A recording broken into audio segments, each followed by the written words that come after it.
Welcome to another special edition of the Throwing Bagels Podcast. Kevin Mooney here with you alongside Jason Hamo. Hey, Jason. Hey, Kevin, how are you? I am great. How are you? I'm doing great. Chris Douglas, unfortunately unable to join us for this particular podcast. We miss him, and he does send his regards to our guest for this particular podcast, number 25 in Throwing Bagels Podcast history. Joining us is now entering his 20th season as head coach of the Oswego State Lakers men's ice hockey team. It is the one and only Coach Ed Gosek. Hey, Coach. Hey, Kevin. Thank you for having me. And good to see you again and hear from you. And brings back memories of your days back at the college. It's fantastic, Coach, to catch up with you as well. And your first game of this season was exhibition game over against King's College of Pennsylvania. That was over this past weekend. A 9-1 victory. No signs of rust there, huh, Coach? Well, early in the year, I mean, they're a better team than what they showed. I think their coach, along with our staff, played everybody, and both their goalies and all their players in the same way with us. So early in the season, we don't put too much stock into it. It's good to play someone else, instead of beating yourselves up in practice. So we'll see this weekend with Alvernia and keep moving and preparing for our showdown with Hobart on opening day. You guys went to Europe earlier this year and played some friendlies over there. What was that experience like for you personally, for the players overall as well? Well, it was an awesome experience for our players. It's the second time we've gone, and really, I wasn't one big for traveling abroad, and never really considered it until we got there the first time, and just an awesome experience culturally for our players to come together and to play, three different professional teams over there. And, we decided to, start fundraising again. That was pre-COVID. And COVID obviously screwed up our fundraising a little bit, but due to our booster club and a lot of good alums, we were able to get enough funds together to help offset the cost so that all our players could attend. And we had a group of about 80 people that went, some parents, some booster club members, some fans, some school administration. So it was a great experience for our guys to go through Switzerland, Italy, tour the sites, along with playing some hockey. So, it's nice coming back end of July, getting the guys on the ice and practicing and then going over. But, if we learned something from the last time, it makes for a long season, especially now with the 8 additional practices that the NCAA has granted us in September. So, we'll see how it goes here. It seems like it's been a long season already, not long, but the usual excitement of getting started, other than our new players that have joined our squad, it's more status quo than the excitement of the early start. But we're excited to get going here. We like our team, and Italy was an awesome experience. Personally, my daughter and her new husband, I shouldn't say new first, but just married a year, were able to join us, and a lot of good friends, were able to go. So just a great experience to get over there again. And, not sure if we'll make it again, but a great opportunity for our players. Let's talk a little bit about the 2023-24 version of the Oswego State Lakers. So goaltender Cal Shell started most of Oswego's games last season as a freshman. Is he the number one goaltender this year? Well, based on last year, you would think. I think Richie Perron, a senior, he's done a great job of closing the gap and had a real good showing in Italy. And new guy Millsy, He's done a great job of adapting from Sacred Heart to our program. And I think any one of the three at this point are certainly capable of giving us the goaltending that we need to be successful. They weren't overly tested last weekend against King's College. We'll see this weekend with Alvernia, and then try to make a decision in the best interest of the team on who will start for Hobart. But right now, they've all been practicing well. They've all shown glimpses of being very good. And, you look for consistency in practice, and you look for consistency in these exhibition games to try to make a decision for that start against Hobart, and then the next night with Elmira. This year, you have your leading scorer back in Shane Bull for his senior season. His brother Noah is on the team as well. What is it? What does it bring to have the Bull brothers? What do they bring to the team, and what is it, having the two brothers together? Well, first, foremost is their personality.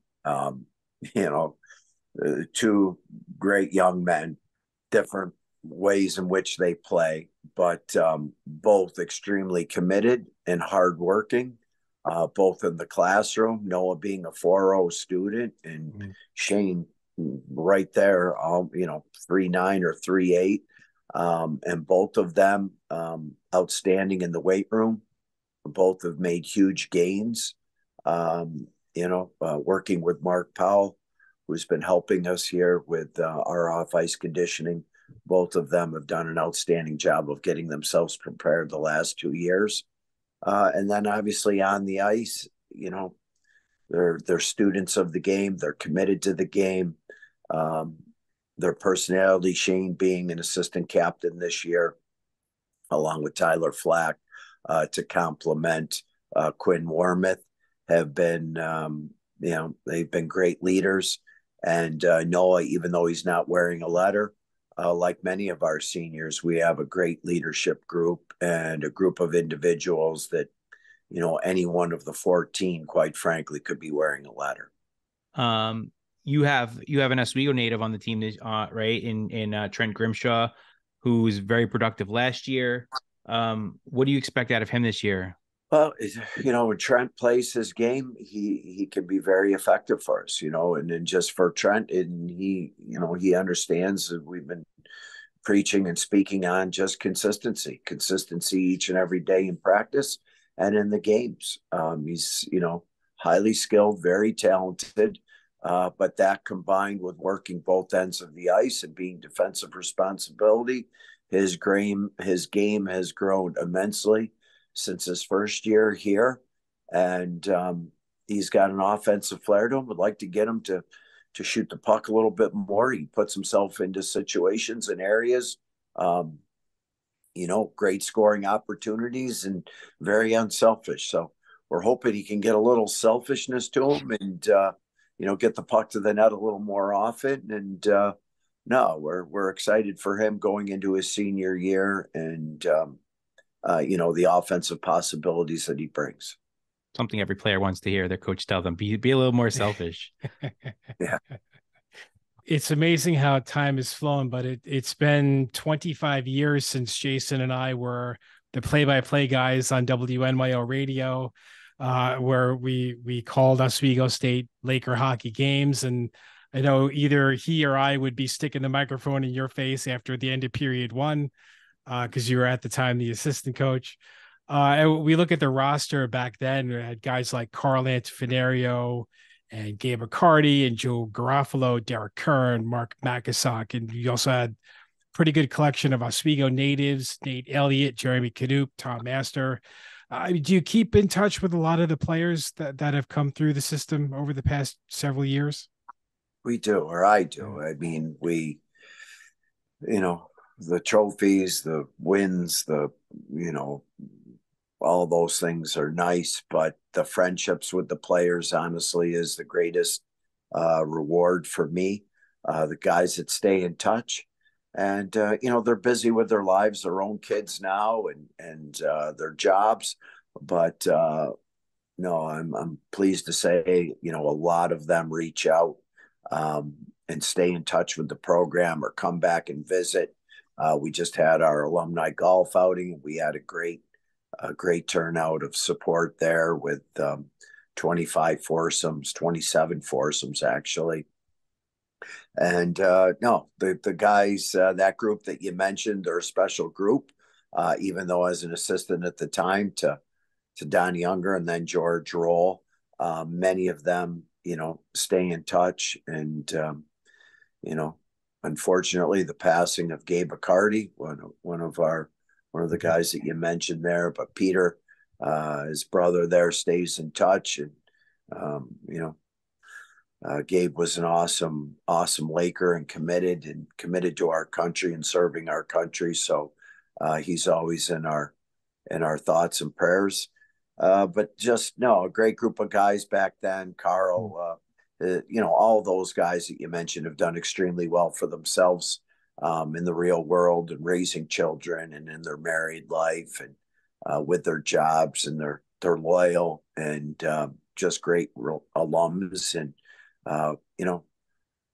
proud that they came through our program and have represented it the way in which they have. Coach, you've always been known to, at least from my perspective, and I feel like others felt the same way, as a very good recruiter. You always were able to get some excellent talent to come to Oswego, either when you were an assistant or when you took over the head coaching duties, and you built a decent pipeline coming from Canada, that we didn't have.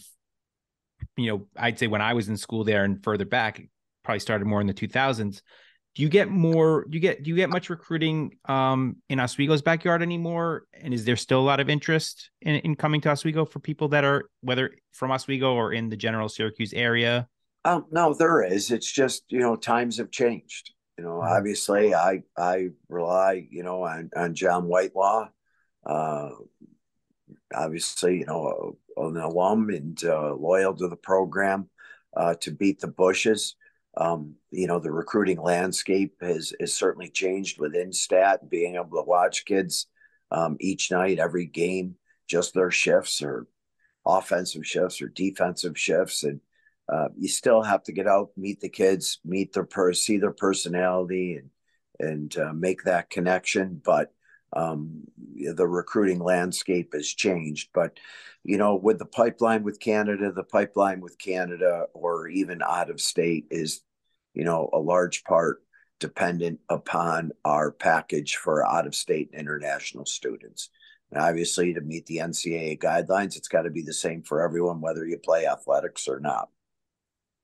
So we owe a great deal to President Stanley at the time, for initiating a package that would allow us to be competitive with the private schools. Our proximity to the Canadian border, obviously, it's easy for us. Nothing against going to New England, but there's a lot of New England schools that are right in that area.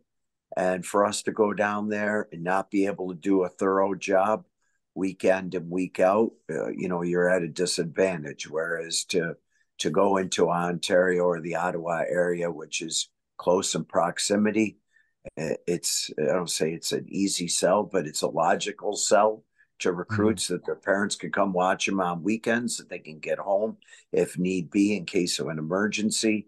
And as you said, the pipeline, but the reputation that we have within the CC and the OJ, people understand that, the players that we get out of there are players that many people feel are Division I or borderline Division I players that get overlooked. So, our new president, Wosu, he's got an ambitious plan with our 40-40, project in sight. And obviously, with high school enrollments down in the States, relying on international students to help bridge that gap is going to be an important part of our university's success. So I look forward to the future and continuing, the connections that we have made. When say you've been doing it this long, unfortunately, a lot of the guys that were the GMs or coaches of any of those teams have retired or moved on. But they understand the connections that we have and what we represent. And no, it's been a win-win situation. You've had a decent amount of players come through the program that have played professionally. You've had Selleck, who had a brief stint with the Florida Panthers. Right now you have DeCarlo and Broman playing in the ECHL. How does it make you feel when you get to see your players, not just finish up their time in Oswego, but, kind of fulfill their dream of being able to play some sort of professional hockey, whether it's overseas or in the States? Yeah, no, I mean, Broman, went up 2 weeks ago to watch him. He was with Utica, and it's tough. Guys getting sent down from New Jersey to Utica, and obviously everything pushes down. But DeCarlo and Broman, I mean, so far, preseason, they've had a good camp. Whether or not Alex can stick if they have space, I think, Bro has a little better opportunity because of last year, but, proud of both of them. You got Carter Allen down in Florida, and Carson Vance, Gillespie, I'm forgetting a few of them, but Jeff Salo. There's still quite a few guys that are playing in the Coast, Southern Pro League, getting a sniff in the American League and over in Europe. So we're proud of all those guys. It's good to see that they continue, and we wish them the best. And you try to prepare them the right way to be successful when they get to that level, to take advantage of the opportunity. And I think they understand how difficult it is, and the sacrifices and dedication that it takes to make it at any of those levels. And so, you know what, we're proud of all of them. And whether a Federal League, Southern Pro League, East Coast League, American League, over in Europe, they're getting to do something that they love, and get paid to do it and survive until it's time to hang them up and get out in the real world. Coach, I got to ask, we looked at the roster for this year, and we noticed the team photo, everyone's wearing yellow jerseys. So is that going to be the home jersey for this year? Well, it's our third jersey. Okay. I mean, we talked about Europe and helping to fundraise. And, last year we had the black jerseys, and before that, we had the grays, and it's just an opportunity to wear them for a couple of years and then raffle them off to help fundraise. This year with the yellow jerseys, something different. Basically, it's a Vegas knockoff. They were ordered before they won, but replace the gray with the yellow. And I say we plagiarized their jerseys, but no, they look great, and school colors. So we're excited to wear them, and won't be, hopefully a few home games on the road a little bit, and special occasions. And the guys love them. It's a different look, and we're very fortunate to have the third jersey. As we look upon the schedule, are there any games this year that have a special meaning to you? Well, they're all special, right? And, this year, obviously, we start off with last year's national champions. And, Elmira, I know Coach Saul's got a very good squad this year, the following night. So to start the season off against two very good, should be ranked opponents, will be a test for us early on. And then getting into league play, obviously, last year's SUNY champion, Platty, that knocked us off at home after we won the regular season title. Coach Moffitt, you love to see getting an opportunity after many years as a loyal assistant to Bobby Emery. And he's done a great job there. Obviously, Geneseo, they've had it going the last however many years. And Coach Schultz has done a great job there. Their last year in the SUNY. Jenny and Brockport will both be joining the UCHC with Naz and Utica and Chatham, Manhattanville, whoever else I'm forgetting. So, we hate to see them go. They've been, an important part of the SUNY since its inception. But, hey, everybody has to do what's right for their program or their school. And we understand them moving. And Obviously, Morrisville becoming a full-time member and Canton becoming a full-time member. I think that'll only help their programs become established and elevate those. But our non-league schedule is difficult, as you know. We have Utica at the Utica tournament again against Elmira, and they play St. John's, so chance of playing Utica there, and then Utica in December at home. Nazareth. It's in our tournament here with Stevenson, Cortland, and Concordia is a good solid tournament, somebody different.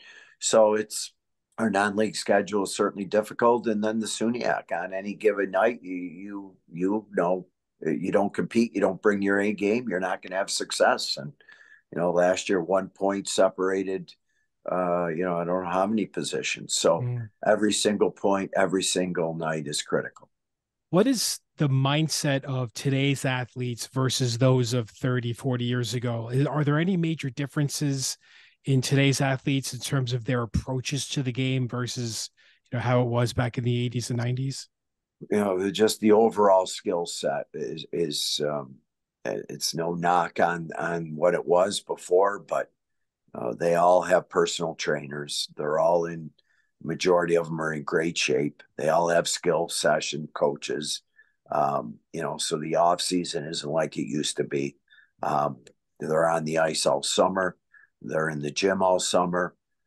They're committed, so the overall level, as I said, is increased. The mentality, in our sport, the culture of it, and it's always been there's kids that have the God-given talent. And when those kids are your hardest workers, you got something special. And it's no knock on today's generation of just, parents want the best for their kids and offer the best opportunities. And, I'm not sure how big a deal the loyalty part is of sticking with the junior team that you were with as much as getting traded and, trying to move yourself up the food chain, so to speak. So, and that's expected. But it's certainly, the kids, as we say, we don't only want, talented players. We want good people. And, you can win a lot of games with talented players, but you can't win championships without the character and dedication and commitment. And even with that, that's no guarantee for success anymore. But it certainly makes it enjoyable from a coaching standpoint for our staff and our administration. Student athletes, first time since I've been here, 34 years, whatever it is, that we had 4 players on the team all at once with 4.0, perfect 4.0s, a team GPA over 3.5. I know we didn't win the playoffs, but won our league. And, for me, that there's no regrets there. Just a great group of guys that are committed on and off the ice. They do a ton of community service to represent our team well in the community. We give back, not because we have to, but because we want to. It's you understand, in this small community, that we can be role models for a lot of the younger kids and even some of the people on campus that, school is cool, and helping out in the community, giving of yourself, unselfish, acts of kindness. It goes a long way in our reputation here in the community. Coach, you played at Oswego. What was it like for you playing in the Romney Fieldhouse? Well, we still go in there. Obviously, it's a track now with a turf field, but walking in there every time, it just brings back special memories. Coming in through the back door when it used to be turf, coming in behind the bleachers, and having, there was a smell to Romney like no other arena.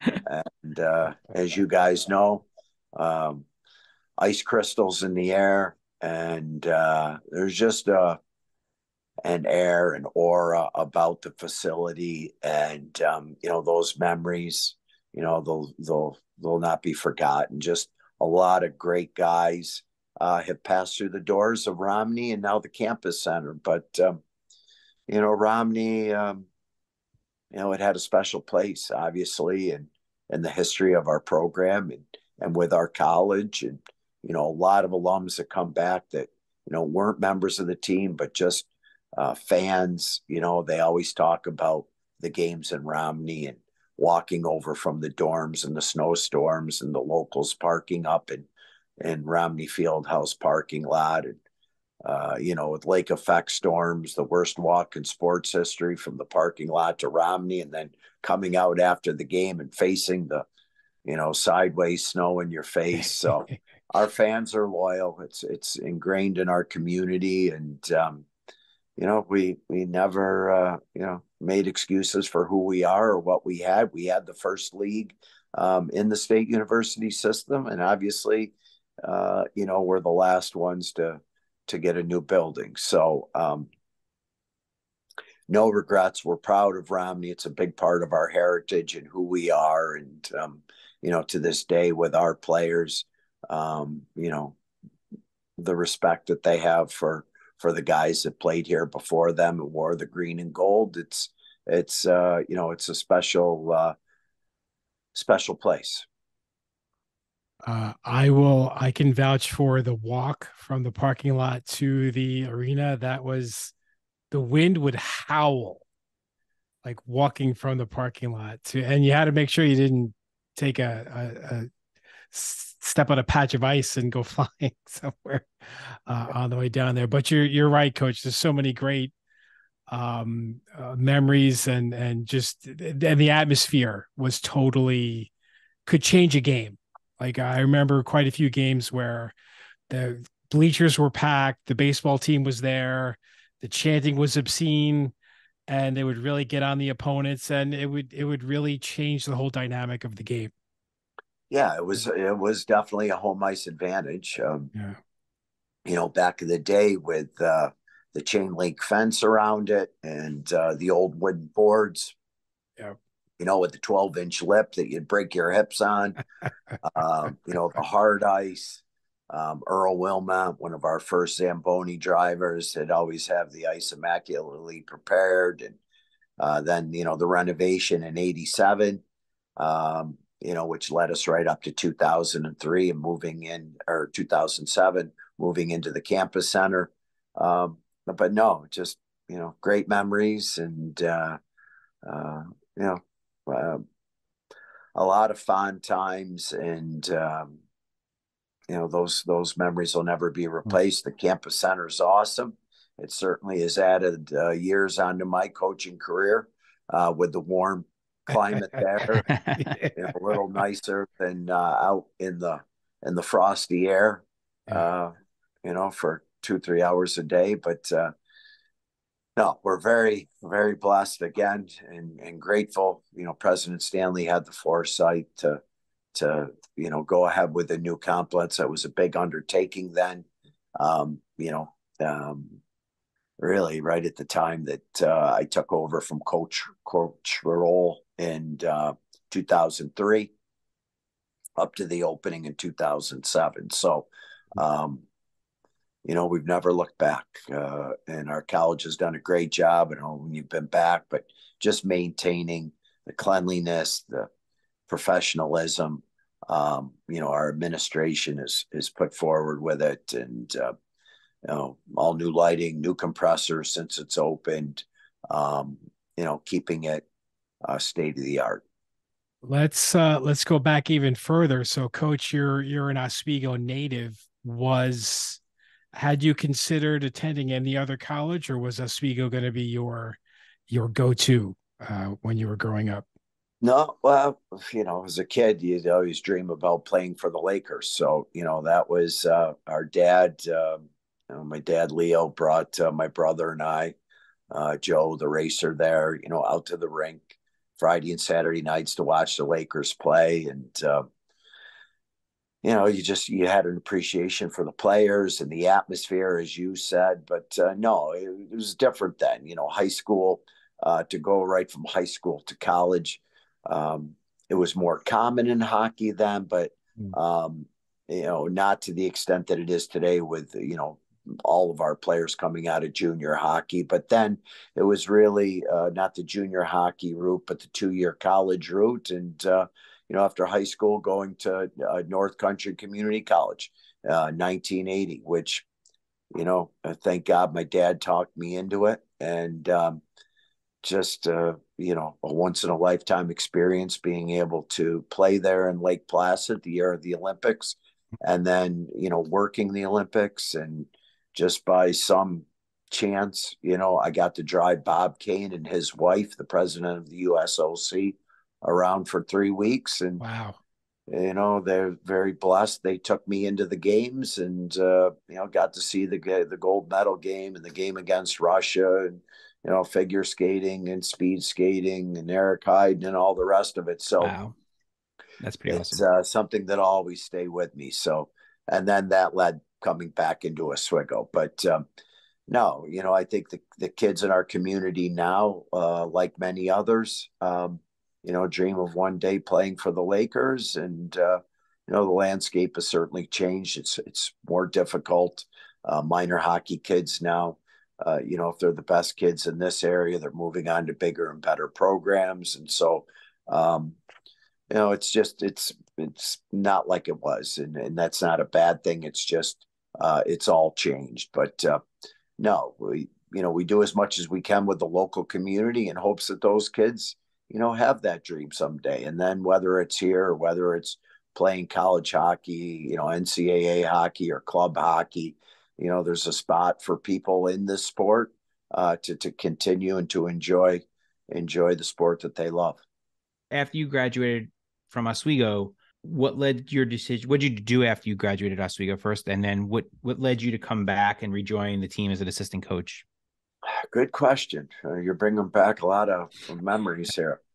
Denny Snyder, was president of our booster club, and also I think he was president of Oswego Minor Hockey Association at the time, and said, "Hey, you're a local guy. How about helping out with coaching and give back to the local youth?" And I had no ambition at the time, not even a thought to get into coaching.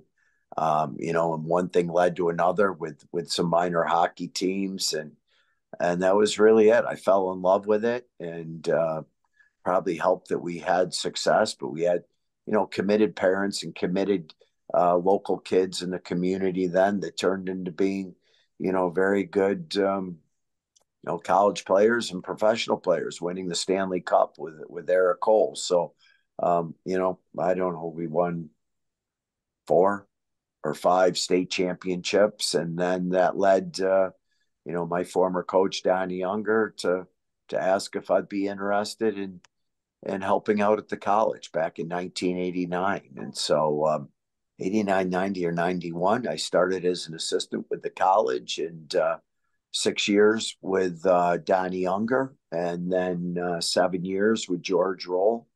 Both great guys, both, one offensive minded, one more defensive minded, both great students of the game. And then when you get an opportunity, you have to, as I say to guys, it takes 4 or 5 years to figure out your own philosophy and how you want to play and the type of players you want to recruit. And but both of those, were certainly role models for me, and local legend Pete Sears, that coached the high school team for years. Watching Pete and speaking with Pete, the way in which he conducted himself and his program at the high school level, and then him helping out at the college with us as our goaltending coach.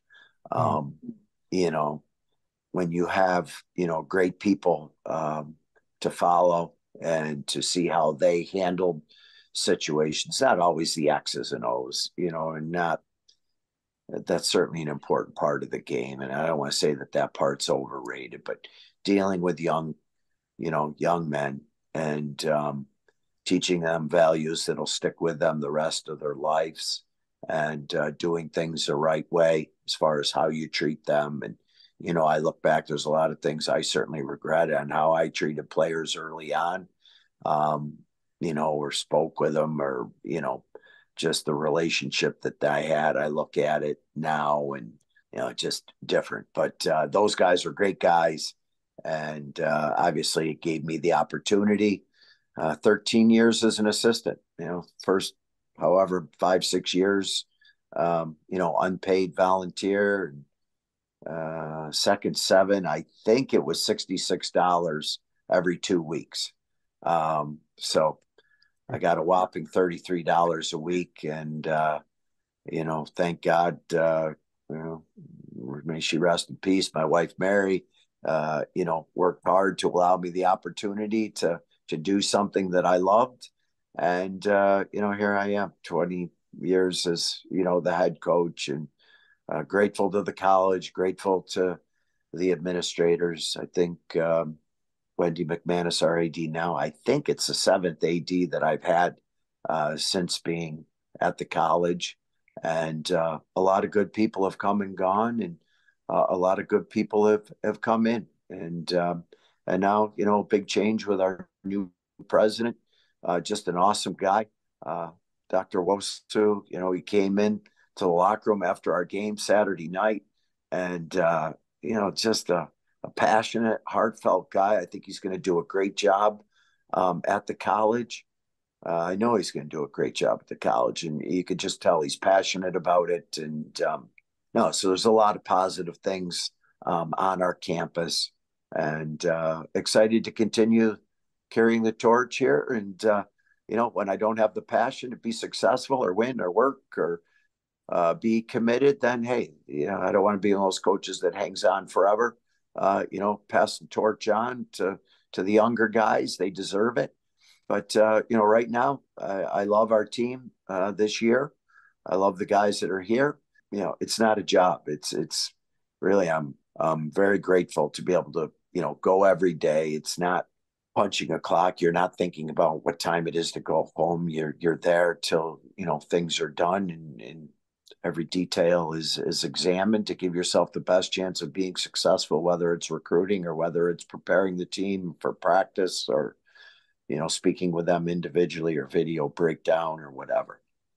Our podcast is called Throwing Bagels, and that is, of course, named after the little era when Oswego hockey fans would throw bagels onto the ice after scoring a goal against Plattsburgh. What do you recall about this tradition? Like, when did you first start seeing bagels hitting the ice? Well, I think it was in response to Plattsburgh throwing tennis balls. Okay. So I think they got first dibs on the tennis ball. And so when Plattsburgh came back to Oswego, Oswego threw the bagels. It was supposed to be, with the seeds on it, feeding the birds, the bird seed. And so then, when we would score our first goal, as thousands of bagels that rain onto the ice. And, the referees had warned us they wouldn't give us a delay game penalty. And out would come all the workers and the players and scoop up all the bagels. And, the same thing at Plattsburgh when they would score their first goal. The tennis balls would come out flying. But, started in Donnie Unger's era. When Herb Hammond left to coach at Plattsburgh and Donnie took over at Oswego. I think that's when it originally got started.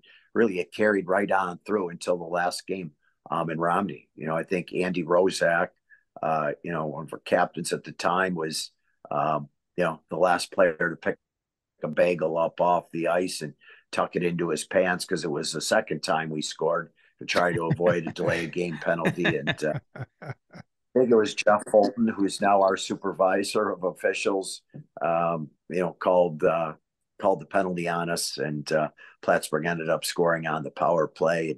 At the time, Tim Hale, our athletic director, said, hey, enough is enough. We moved into the campus center, and since then, 2003, it's been the whiteout tradition.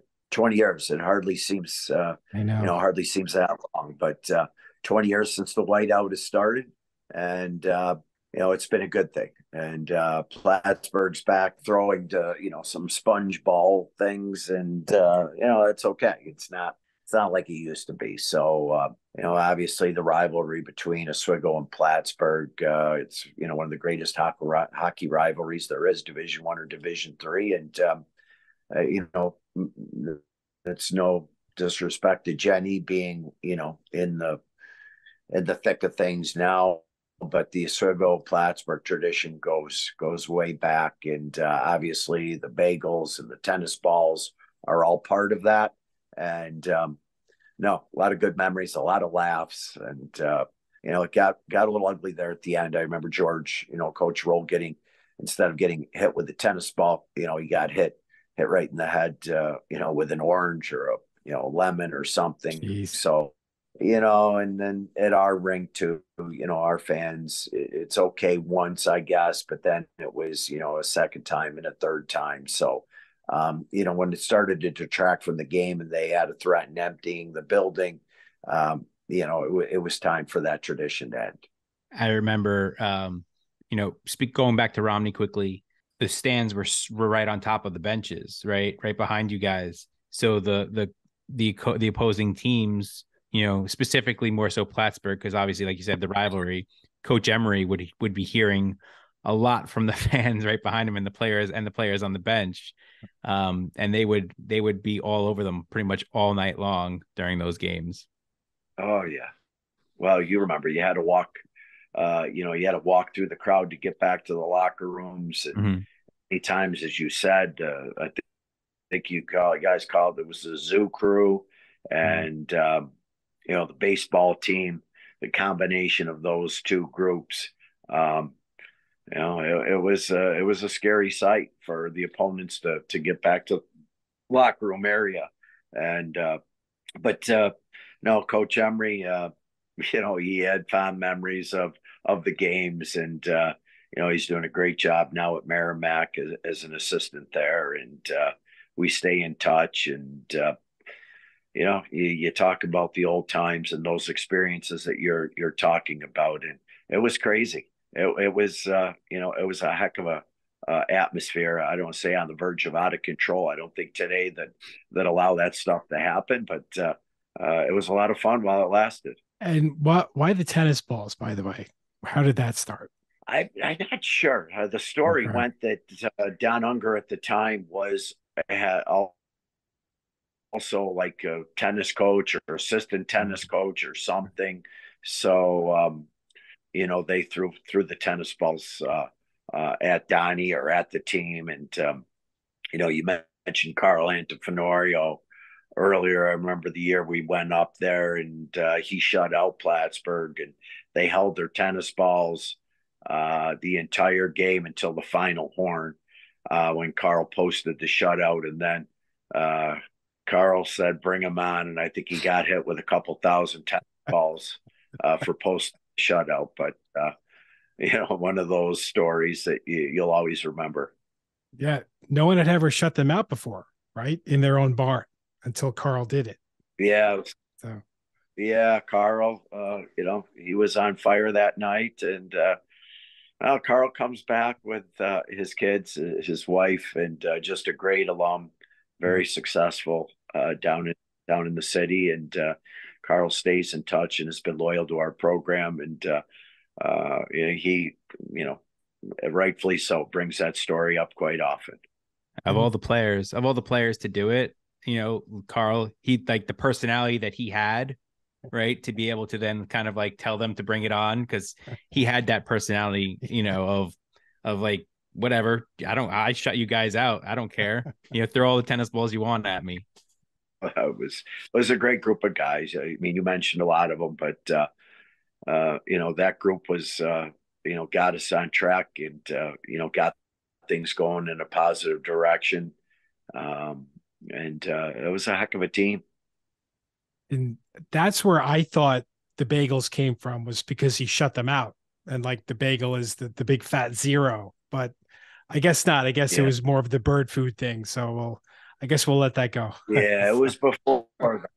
It was before then, but okay. I don't think you can come up with the answer you want. I don't think there's a right or wrong answer to it. Everybody will give you. It lives in lore. You mentioned you were an assistant coach under Coach Unger and Coach Roll. And then you said it takes about 4 to 5 years to build out your own philosophy, your own imprint on a team. And like right around that 4-year mark, you took home a national championship. I mean, what was that whole experience like for you? And does it still resonate today? Honestly, I don't, you don't think about it as much as I think about, the chemistry of the team and, what are we lacking now? Or, as we always said, a 5-year plan, not just for your coaching philosophy, but, 5 years, how is the game changing? What type of players do we need to be recruiting? And, where are we lacking on our decor and, stay at home D, mobile D, power play D, forwards, PK guys, gritty guys, playmakers, goal scorers, you name it. You examine every aspect of it. But we were fortunate that year, just a great group of guys that came together. But, I'll also say, um, we used the campus center. We said, hey, would love to have you, standing on the blue line opening day, opening a new era of Oswego State hockey. And, would bring them for the 2 previous years, actually almost 3 years, and, put a hard hat on them and trudge them through the mud over there, which, used to be Penfield parking lot extended. And, the building was just going up, the steel was going up, and we assembled quite a group of guys. And all I really remember the very first game against Utica, that going into the locker room and telling them we can go 1-24 this year. Just whatever we got to do, we got to find a way to be successful tonight, and they certainly did. But that year was a special year, great leadership, with the guys that we had. And no, it's great memories. But as important as the national championship is just the consistency of our program. I would say that, that's the greatest pride is, I think people do realize it's winning a championship is great, but trying to stay there and stay in that hunt year in and year out. It's a lot of work, a lot of fun getting to the top, a lot of hard work, to try to stay there. Everybody's after you, everybody's out to get you, everybody wants to knock off the top dogs. And, everybody brings their A game into the campus center. It's a great college atmosphere, and we wouldn't want it any other way. It brings out the best in us, and we play the toughest schedule that we can. And I'm a firm believer, it just makes you better, makes the program better. Last question, Coach. So you mentioned quickly, the time you were assistant. What was it like that day when you were told that you were going to become the new head coach of Oswego when Coach Roll left? Well, it was bittersweet because when you're younger and your ego, be a head coach, I can do this. But Coach Roll, we had a special relationship, and just, our wives were good friends. Our children became good friends. And so then you get to the point where you realize it doesn't matter whether you're a head coach or assistant coach. If you're doing something that you love with people that you respect, you're okay with that. And I hated him to see him go and leave Clarkson. He didn't tell the team, until we lost to Norwich in the national championship game, that year. But, obviously I knew the week before Mark Morris had been let go at Clarkson, and, that George was going to be, the next head coach there. So it was hard. It was emotional time. You become good friends with him, and I was very happy for him and his family.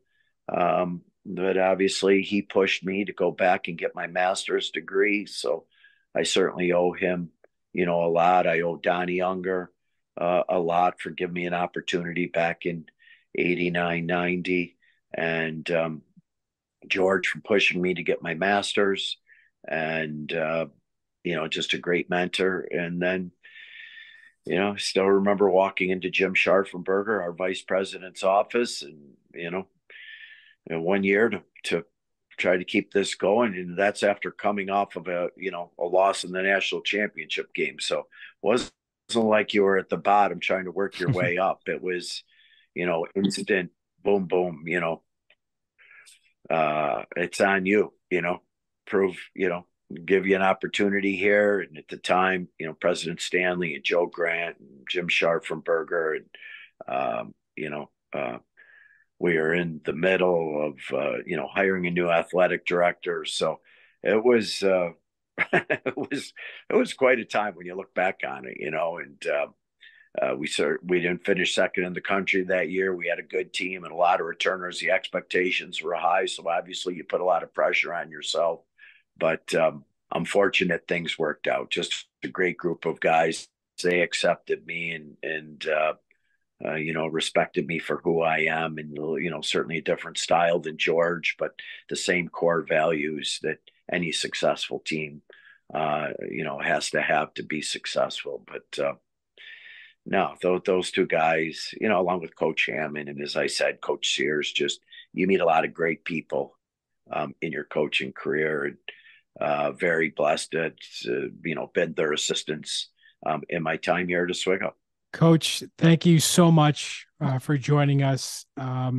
Best wishes on another successful season. And I think I speak for an awful lot of Oswego hockey fans when we say thank you for all of your contributions to the program and to Oswego in general. You're welcome.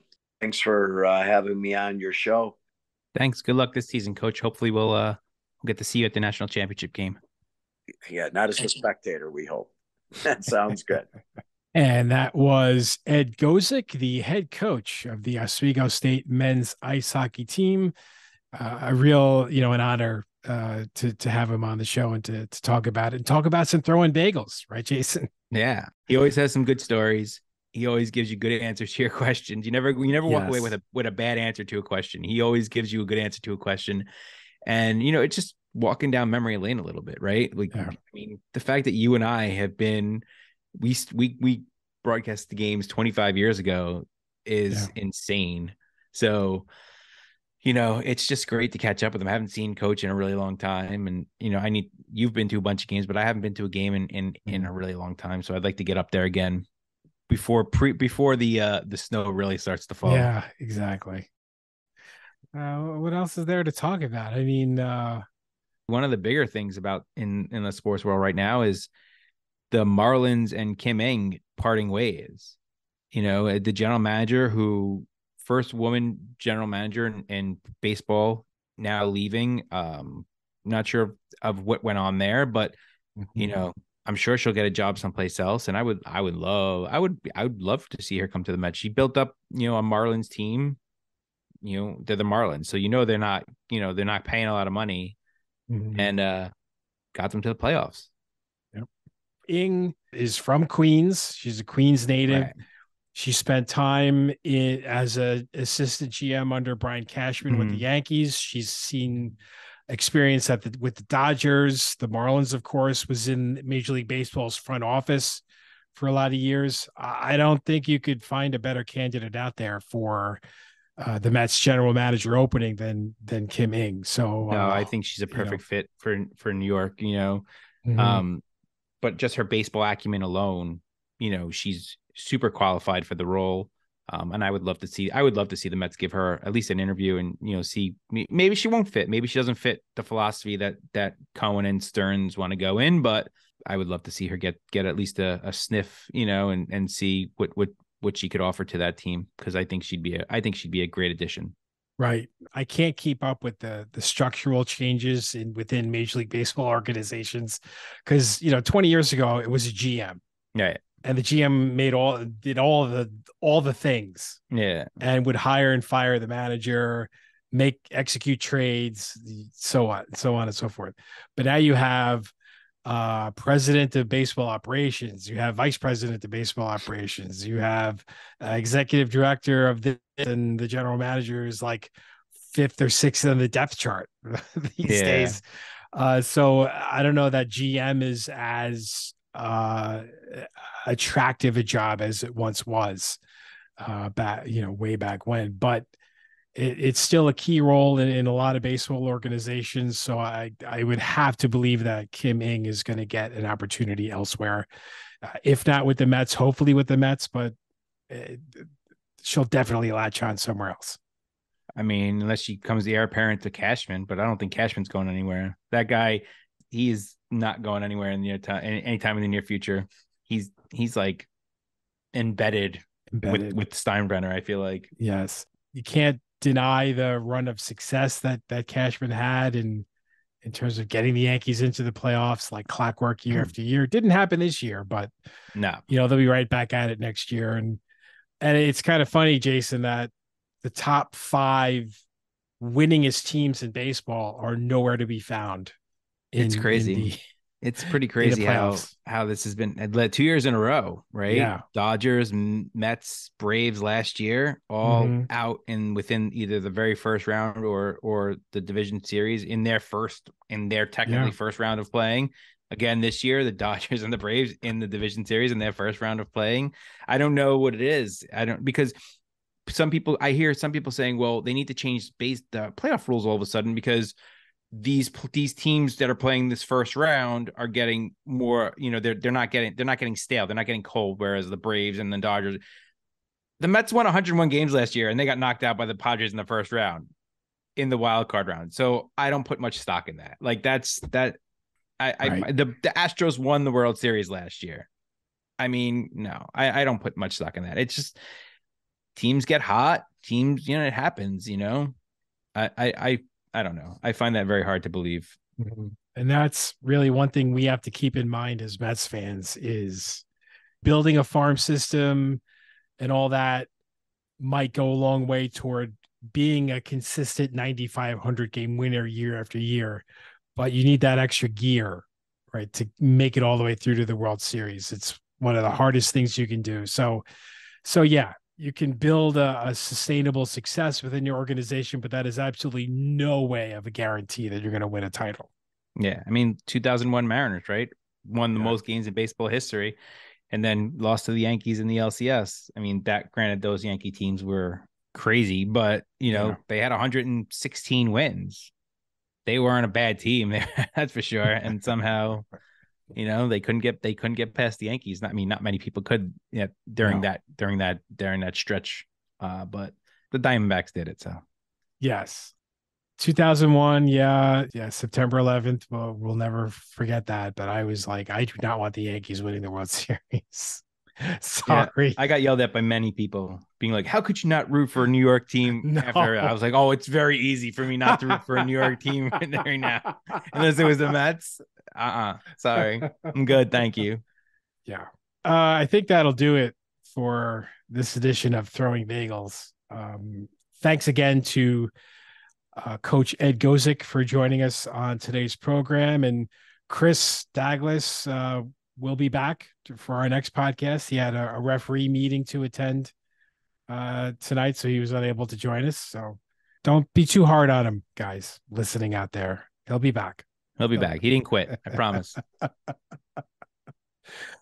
So we got a blog coming up next week. And then in a couple of weeks, we are scheduled to talk to another Oswego State head coach. That would be men's basketball head coach Jason Leone. So we spoke with him earlier this year after their run to the Elite Eight in the Division III tournament. So we're going to do a season preview with Coach Leone coming up in a couple of weeks. So we are looking forward to that. Yeah, very much looking forward to speaking to Coach again. Mm-hmm. Check us out online, throwingbagels.com. Email us at throwingbagelspodcast@gmail.com. Would love to hear from you. Or drop a comment on our website for any of our podcasts. Spotify, there's a poll there. We're asking you what you like about this episode. You can weigh in there, wherever. A lot of different ways. Social media channels, we got them all over the place. So please reach out to us. We'd love to hear from you. Jason, fantastic work tonight. Thank you, Kevin. Thank you. It's been real. And I enjoyed talking to Coach, and you did a great job as well. Oh, well, thank you. I appreciate it. You're very welcome. And we'll see you again soon. Bye.